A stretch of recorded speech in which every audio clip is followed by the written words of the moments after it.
Next on, batters up. B, Martha T. Berry monthly report. Kevin Evans. Kevin, good afternoon. Good afternoon, Mr. Chair, Commissioners. Do we have a motion to receive and file? We have a motion by Romano. Support. Support by Sauger. Proceed. All right. At the last meeting that I attended, I shared this quality metric 5-star system, and Commissioner Kleinfeld asked for a little bit more information on a brief overview of how this the 5-star system actually works. So I'll be just taking you through that just real briefly. The 5-star system uses 3 different metrics. One is health inspections, which everybody is aware of. The state comes in and looks at how we do. Staffing, and also the quality measures, which is the assessment process that we utilize in our facility. As far as the health inspections go, there's a point system, and it's think of it more like golf. The higher the score, the worse you do. This is what's called the scope and severity grid, and I won't go into detail on that, but you'll see that as the severity lifts and the scope lifts, you get more points against you for that. You'll see some of the points in parentheses. That's if there is a substandard quality of care, you get more points added, which is not good. So after they do all of the surveys, they put them all by state from the first to the worst. And then the top 10%, or the best 10% gets a 5-star rating.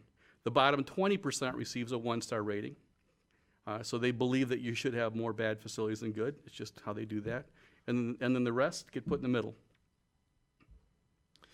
Staffing, they look at registered nurses, and then they combine all nursing as RN, LPN, and CNA.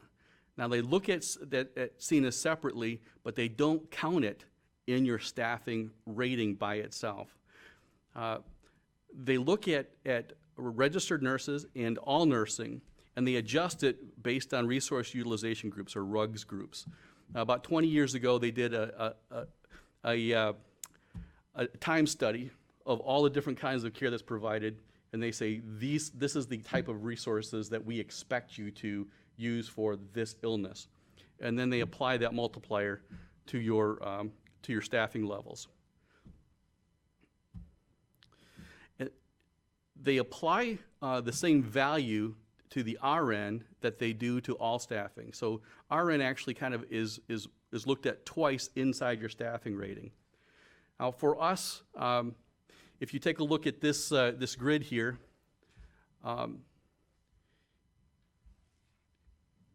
you'll see right here, this is the nursing side here on the far left-hand side, the RN side, I'm sorry. So if you are greater than 7.1, then you're a 5-star RN.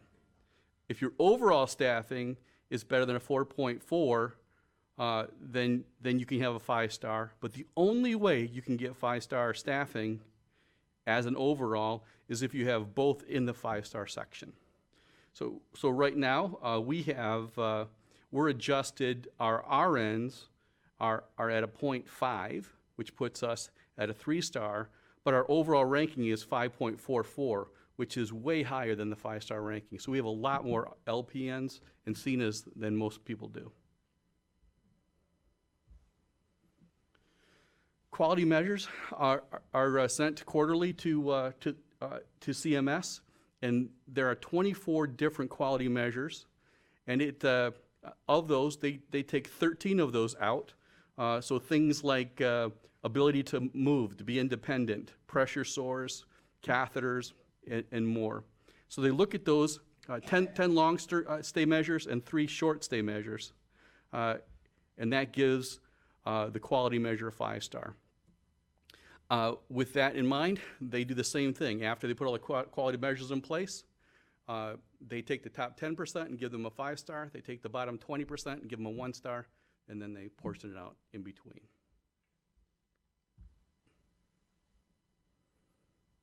Okay. So that's essentially it in a nutshell. I'm pleased to say we're heading in the right direction on that. We're 2-star overall. When we started, again, we were 1-star across the board except for staffing. So we're going to continue to work to build a 5-star in 5 years. That's our goal. Very good. Thank you very much. Any comments or questions? Commissioner Kleinfeld. I don't know who came up with the rating system, but I find it interesting that it's sort of like done on a curve, so that there has to be losers. So if everybody did really well, there's got to be losers. And there's got to be a larger percentage of losers than there are a percentage of winners, regardless of what you guys achieve. I find that interesting that they want to make sure there's always a section of people that aren't succeeding. Yes, as evidenced by some facilities that are medical care facilities, they actually did nothing. They were 5-star. Their quality stayed high, but because other people improved, they went to a 4-star. But they made no changes. So you're right. It is designed to really push winners and losers. Yep. Mm-hmm. Thank you very much. Commissioner Toko. Thank you. My questions were in line with Commissioner Kleinfeld's in that how can you plan for 1 star a year if your star rating is also tied to other facilities' star rating? Well, Commissioner, hope springs eternal. But how do you realistically plan when that's the rating system? Well, those are goals that we shoot for so that our staff knows that we're looking for something bigger than what's happening today. We look for outstanding quality and customer service as evidenced by the 5-star. We don't necessarily look for the 5-star rating, but what we say is that is evidence of us improving. So, for example, in the healthcare, on the health inspection side, we have performed poorly over the last several years, and that stays on for 3 years. Our goal is to improve the health inspections. Our goal was to improve quality measures, and we've done that. Actually, we went from the 1-star to 4-star, which helped us move up that star. So there are areas in that cut point that you can look at and say, where can we impact? But we're focusing on the healthcare component as it relates directly to our residents. The quality measures we need to pay attention to, and we have. And that's shown an improvement in care, and it also helped us inform us as to where our care gaps were. That will then benefit us on the side of the health inspections, where we translate that into a standardized work, which we have not had consistently there, but we need to. Most of the citations that we received were isolated incidents. So we have, out of 32 residents sampled, they found one issue, and that's a citation. So we had 16 level D citations, and that was just lack of consistency. And those are all non-harm citations, but it's something that we have to work on. What can you give us an example of what some of those citations would be? Is it you don't have clean sheets on the bed, or what are they? One, there was a resident who had a catheter bag, also is a fall risk, so they lowered their bed to help them get out, and the catheter bag touched the floor. That's a D-level citation. Another one, our policy says you have to wash your hands for 15 seconds between residents, and the staff member washed her hands for 12 seconds. That's a D-level citation. There was some drops of some milk that was on an IV pole. Some of the tube feeding product was on the IV pole, and it was just a little bit on the bottom, and it was hard to see, but it was because it was about the same color, but it was there, and that's the D-level citation. So those are some of the things that we get cited for, and the standards are high because the residents deserve it, and we need to be consistent in our cleanliness and paying attention to those small details. Is that helpful? Right. So I guess my question was: it's not the facility is not clean; it's you have these other infractions that are unique to a patient. So they're not coming in and saying you're not mopping the floors enough, you're not keeping the sheets clean enough. It's it's very specific to particular patients. That's correct. Okay. They take a look at a sample. They do an overall look at the facility, and then they look at specific residents in specific areas. And they can find the entire place clean except for maybe there's an ice tray that had somebody who poured something in from the night before, and that's supposed to be water only, and they poured orange juice in there, and that's a citation. Okay. Okay, so, yeah, as a matter of fact, anecdotally, they're very impressed with the smell and the overall cleanliness of our facility. They come in and they like coming there because they said it doesn't smell bad. Well, that's why when you mentioned that those health issues are factors that are bringing you down, every time I've ever been in there, I have always found it to be clean and pleasant smelling and appearing neat. So it was surprising when you were giving your report that you would have a low number there. Well, thank you. It is, and that's actually with CMS, their standards are very high, and they look for exceptions rather than the rule. So the exceptions become the citations. Okay, thank you. Thank you. Thank you, Commissioner, and I agree with you. Every time I've been there, I've been very, very impressed with the fact that it's not like other nursing homes. Chairman Smith. Thank you. Thanks for coming again, Kevin. Let me just ask you, I know that we meet regularly just to talk about, what's going on at Martha T. Berry and with these inspections and stuff. The inspection that you're just talking about, does that have anything to do with the recent inspection we were talking about with the inspector that was hiding behind curtains and doing things Yes. like that? Okay. And you can share as much as you want of it, but I like your approach on what happened with that. And we all know that at different times, I was a fire marshal, and, I did inspections in buildings, and I would hear from people about different inspectors at different times, and you never get the same type of mentality with different people walking in. Some people are there to bust you no matter what, and some people are there to make sure you're on the right track and going in the right direction, and it's just a personality-based type thing in a lot of cases. So I don't know if you want to share that story, but I just like the way you resolved it at the end. And also explain that when you get one of those inspections from maybe an inspector that doesn't treat you as kindly as maybe someone else would have, even though you may have got a good response and resolution out of, discussing that with other people in the agency, it does not change your rating. Thank you. Yes. The last few surveys that we had a particular surveyor who, I wasn't prepared for this one, but I will tell you that the vast majority of surveyors are professional, caring people that want what's best for the residents. But every once in a while, you find a surveyor that is looking to make a name for themselves, not looking for a way to help our residents and help us improve our care. And we ran into one, actually, on 3 different surveys. This person was responsible for the vast majority of the poor citations that we received. And what was considered a harm citation is, her standard is different than what most surveyors are. And we saw the pattern, and she was actually worse at this one. So we decided to actually, I made the decision to call the licensing officer and let her know of our concern. And the licensing officer came in the very next day and was very appreciative that we brought the concern and asked us to put it into writing. So we did that. We had 3 separate concerns, including the intimidation factor, where she went up to one of our nurses and said, I want to see 3 wounds and their wound care done. And she pulled her name badge out and said, and I don't want you being the one to do it.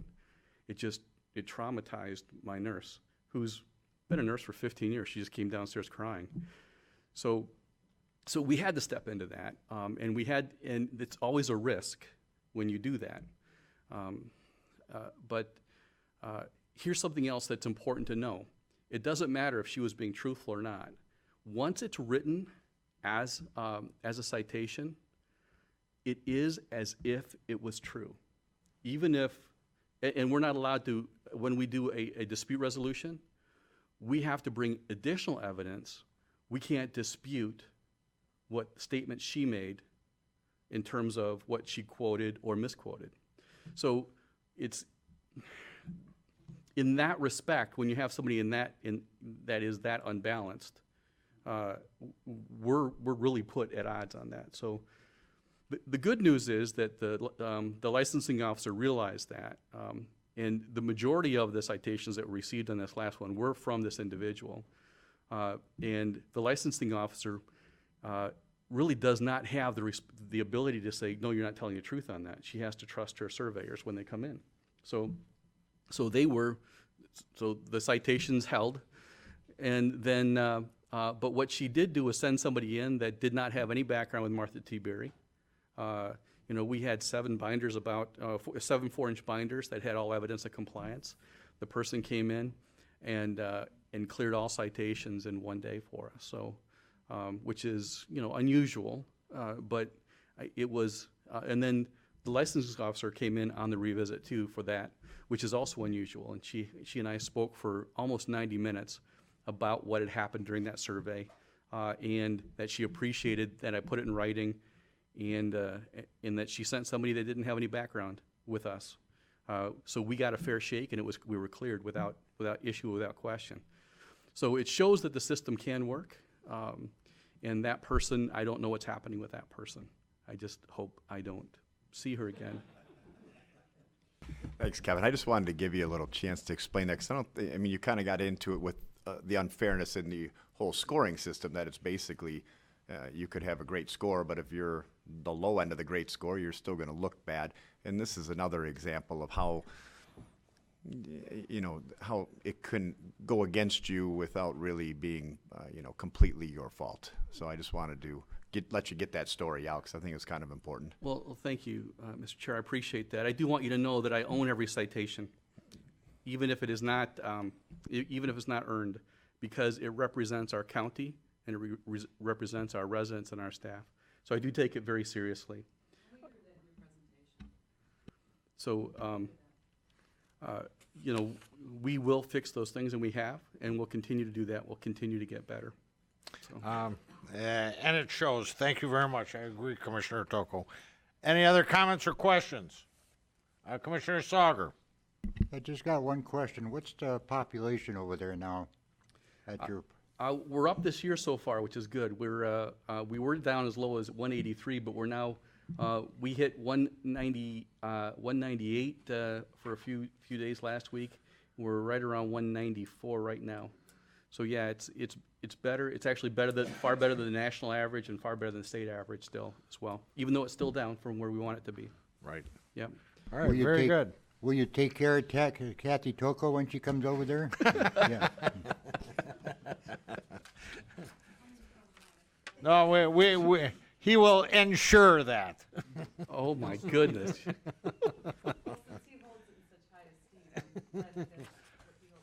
Well, maybe we'll get you guys a suite. Very good. Any other comments or questions? I would like to let you know one more thing. I believe you have it in your presentation, some pictures. I don't think you can see it on the screen, can you? Right, Mike? The presentation didn't come through? Yeah. Okay. No worries on that. But you'll see some pictures that the Rotary helped us with one of the alcoves. They donated about $7,000 to us. So the before and after of our badly needed refresh is there. And I also would like to invite all of you to a groundbreaking for our kitchen and dining renovation, May the 4th at 10:30. What's that? I'm sorry? It is Star Wars Day, yes. May the 4th be with you, yes, of course. I didn't make that up. I just want you to know. Commissioner, it's just. I think you made it up. No. But everyone will be receiving an email no later than tomorrow afternoon on that, and then a follow-up hard copy. So I'd love to see you there. Very good. Looking forward to it. All right. We have a motion and support receive and file. All in favor, please vote. Maybe it'll work, maybe not. Well, let's do a voice vote. All in favor? Aye. All opposed? The item is received and filed. Kevin, nice job. Thank you.